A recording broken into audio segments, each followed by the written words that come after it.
He despised the command of the Lord, and there were consequences. Even though David was a man after God's own heart, there was punishment that was meted out in his life because of the sin that he had committed. What exactly were those consequences? Well, we see there was always going to be fighting in David's house. The Bible says that Nathan told David that the sword would never depart from his house. His family was never going to be fully at peace. We see that come to pass when Amnon, that was David's first child, he raped David's daughter, right, his half-sister Tamar. Then Absalom, David's third son, he murdered Amnon, the first son, as vengeance for that rape of the sister. And then Absalom was killed by Joab when he mounted a rebellion against David and tried to take the throne.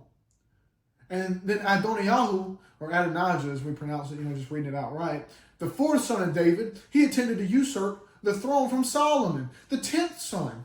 And then Solomon had him executed. David had to flee from the castle for fear of his life on account of Absalom. And David's first child, by Bathsheba, died as a baby.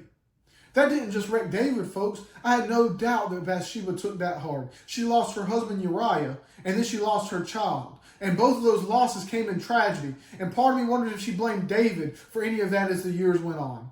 I wonder if those events had any lasting negative impacts on their marriage. Scars were left, folks. Awful scars that didn't just damage David, but also damaged his family in an irrevocable way. And David may have been one of the greatest kings that Israel ever had, but this singular event in history tore his testimony as a father, which is arguably more important than his testimony as a king. It tore it to shreds.